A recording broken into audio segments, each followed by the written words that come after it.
This is the Reinforce Your Gym podcast with your host, Dustin Vogel.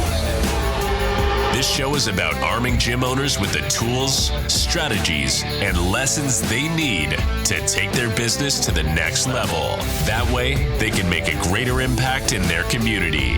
Now, let's get to work and reinforce your gym.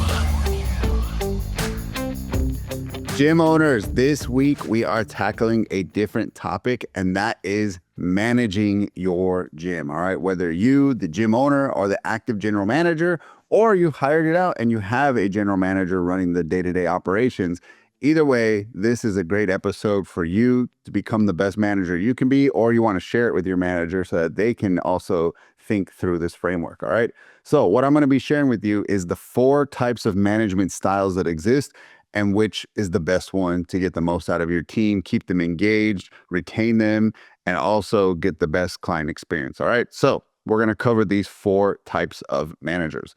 So the first one, and I want you to think about these 4 in a quadrant, right? And so the bottom left quadrant, which is the non-ideal one, is the removed manager, okay? This type of manager is having low expectations and standards, okay? They don't expect a lot from their team. They don't really have a high measurement of standard. And by the way, when we talk about standards, how do we define it? Well, a standard is something that you will not allow to go below, right? It is what you tolerate, and anything that you have below that standard means that it breaks the standard and you speak up. If you don't speak up about it, you don't fight for it, then to me, that's not an actual standard. For instance, you being late, like a team member runs in late and you don't say anything to them, well, then that signals to them and to yourself that that is not a standard. But if you talk about it every single time, you don't let anybody slide, that is a standard, okay? So that way we're just all speaking the same language. So a removed manager has low expectations, they have low standards, they also have low connection with their team and empathy. They don't really empathize with what they're going through. You know, every job has pros and cons and difficulties and challenges. So if they don't empathize with them, then they don't really care about them, right? And they feel that signal from their manager. And so what happens is there's a lot of disengagement. People then reciprocate back what they are getting. If they don't feel like the company or their manager cares about them, then they don't care about the business really, and they don't care about their manager. And this is important because they say people don't quit companies, they quit managers. And so the removed manager is this type of manager that causes the pain. It's the one that we see in the movies that's the jerk. It's the one that's the butt of all the jokes. It's the manager that just doesn't give a crap about you, and they just ride you into the ground. They don't have any empathy. They don't really ask about what's going on in your personal life. And this is not the type of manager I'm sure anybody listening to this show wants to be.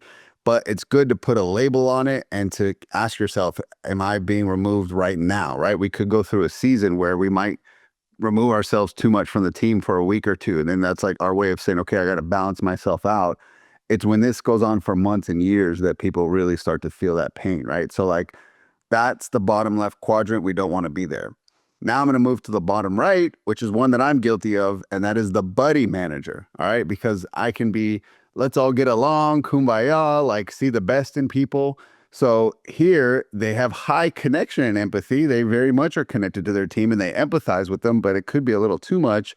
And then they can have a low expectation and standard. Now, I don't think I ever had low standards, but I could say maybe I allowed my expectation for team members, I would say, just not be pushed. I would let them stay in low performance for far too long. That's really what it was I was like, hey, maybe if I coach them, maybe if I, give them some more time, maybe if I give them some more training, again, that's that optimist that can be a gift and a curse, then it'll come out of them. And so what happens in this type of culture, though, is when everyone's buddies with their manager, there can be a lot of entitlement around results, all right? That people don't feel like they have to really work for it. It's now like a political game. Who's the best buddies with the boss or the manager? They get the promotions, they get the extras, they get the special treatment. And that's something that I had to be mindful of, right? I wanted us to all get along, and I had to really be mindful that hey, I have to have both sides. I have to be able to crack the whip and be, hey, we're in business mode. And then I want to connect and learn more about you and be buddy mode, right? And so it wasn't that you have to be one or the other. It's that you want to have both and be able to switch based on the context of the situation, right? So that's the second one, and that's the buddy manager. And again, this just causes a lot of pain because a lot of times when you get into buddy mode with a team member, you don't feel like you can give them direct feedback. They sometimes can blow off feedback because they could say, oh, you're just messing with me, man. Like, we're just friends. Like, stop busting my balls. It's like, no. You need to take this serious. And they don't know how to decipher between, are you being my buddy, my friend, or are you being my manager right now? So it is something, again, you don't want to get too deep into this hole. You want to have the ability to have the serious talks too, right? So then let's go to the upper left quadrant. That's the controlling manager. All right. The controlling manager is the complete opposite of the buddy manager. They have very high expectations and standards, but then they have the polar opposite. They have low connection and empathy than the buddy manager, right? So they don't really connect with their team. They don't empathize with them, and they want to drive them and drive them hard. Very high expectation. And so what happens here is there's rebellion around results. Okay. So the bottom left was disengagement. The bottom right, the issue that comes up there is entitlement. The upper left is we have rebellion. All right. And so people want to always stick it to that manager that's a jerk, right? And so that's what happens with the controlling manager. That only time you talk to them is like, it's about results. What have you done for me and my company lately? I don't care how long you worked. I don't care how hard you work. Like, get it done and shut up. Right? That's the controlling manager. It's an extreme. We got to have the ability to switch and have that gray zone. That's the big lesson here. So you got people being rebellious. So now they're like sabotaging the business, or they're not going above and beyond. And so if they have a way to stick it to the manager, they absolutely will. And that is the pain of having this type of management mindset. All right. Now, the fourth and final one is the mentor manager. Now, obviously, this is in the upper right corner. We know in quadrant zones, this is the one that we want, right? That's what all the quadrants have taught us. So with the mentor manager, they have high expectations and standards. Like, they actually want to drive results, but they also have high connection and empathy. And so that means that they're both connected to their team and they're holding them accountable to a result. And so now what happens is there's a respect around results. People want to get results because they feel like the company and the manager care for them. And so they want to do right by them, right? And they want to achieve those KPIs. So all of them have a different outcome for results, which I know for us as driven entrepreneurs and business owners, we want results, but the way in which you go about it can make a massive difference, the way in which you manage, right? And so just to kind of recap, the remove manager, there's going to be disengagement. You're removed on them. They're removed on you. They don't care about the company because you have low expectations, low standards, low connection, low empathy. Everything's low. So the drive is there low. Buddy manager. So one is low, the standards, one is high connection. We're all buddies, we're kumbaya, but now it's a political game. There's entitlement. The upper left, the controlling manager, high push, get me those KPIs, give me those results, and then low connection and empathy, rebellion. And then the mentor manager, the one that everybody strives to have in their life that they want, and they don't leave these companies. When you feel like your manager is your mentor, there is a high expectation and standard to achieve, and then there's high connection as well. Now people have respect to achieve results. So that's where we want to be going. So this is just, again, a quick 4-quadrant exercise and framework for you and a manager on your team to look through. But I would say some final notes to talk about with being a manager is, number one, how many direct reports you have, right? The way that you can move around in this quadrant can really get crazy when you have a lot of direct reports or very few. So I found if I only have 2 or 3, I could just be buddies because I don't have a lot of people. So I don't got a lot of people to talk to and I want to just be friends, right? But then it's like when I have too many, when I have like 15, 20 direct reports, I'm just like, hey guys, time is money. I'm talking to too many people. Go, performance, leave me alone otherwise. So I think that it isn't just it's built into you as a personality trait. It also is like, what's your workload like? What is your expectations? And I've seen this where an owner has a gym manager looking over one and they're like, now I'm going to split you over 2. And then their management style changes because they're being overwhelmed with too many direct reports. So remember, the magic formula is about 6 to 8 direct reports is like max. That's the max. You don't give them more because they're a high achiever. Like, they need to meet with these people one-on-one. They need to have conversations with them. And so if they're overloaded with too many direct reports, you're going to see a different side of them probably, right? So that's something to consider. And then the other part is, are they managing people that they were before, right? So like they say that it's easy for you to mentor the old version of you and to guide them through.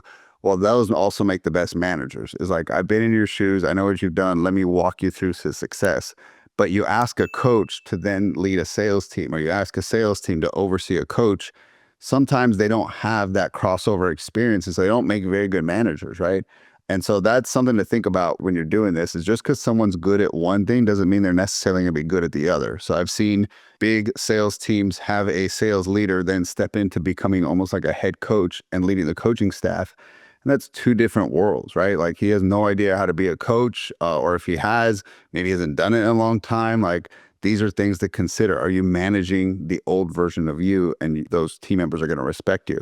So just some things to consider as you're choosing your manager, right? Final thing I would say is that it's really, really important, if you are going to hire cold or you're going to breed within. I prefer grooming from within, but I also don't force it, right? They have to have the desire to want to be a manager, because it is a whole different world than being an individual contributor. When you're an individual contributor, you're being measured against yourself and your KPIs and how you did last month, and it's you versus you. Now, the effective manager is being measured by how much they are leading through their direct reports, how skilled those direct reports are getting from them, and their ability to lead and communicate to them and hold them accountable and skill them up. And not everybody wants that responsibility. It is a tough role. And that's why, again, it tends to pay more, because you're going to be dealing with a lot of headaches than maybe an individual contributor. So those are things to really talk through. Don't think that you have to give someone a manager role just because of seniority. They've been with the company a long time, or you want to see them move up the job ladder. I've had many times that I had a coach, I wanted to move up into a GM role because I wanted them to make more and I wanted them to earn that title and that status. But it was a huge mistake, because they were happier just being a coach, and that's okay. Like, you don't have to force your drive and your ability to want to climb up the ladder and go on other people. They need to want it, right? They need to want it more than you want it for them. Otherwise, I would say go and find somebody fresh, right? Like outside talent to come in that has the desire to be a manager. So just some extra thoughts beyond these 4 frameworks that I wanted to share with you guys. If you enjoyed this episode, take a screenshot, tag me on social media, tell me what your big takeaway was, and I'll see you guys on the next episode. Gym owners, take a much needed time out from working in your business and work on your business. All right, we can do it together at the Scale Your Gym Workshop. This is a live event I'm putting together in Dallas on September 5th and 6th, and I'd love to see you there. And in fact, I made it as affordable as possible by making tickets only $50 a person. Okay, that's a smoking deal. And that way you can bring a manager, a head coach, a business partner, anybody else that you want to bring, they can come too. All right, so go ahead and secure your tickets, because we are limiting this to just 25 people. We want it to be a small, intimate workshop, and you will leave with a clear action plan on how to grow your business to the next level. All right, so go ahead and go to scaleyourgymworkshop.com. Grab your tickets now.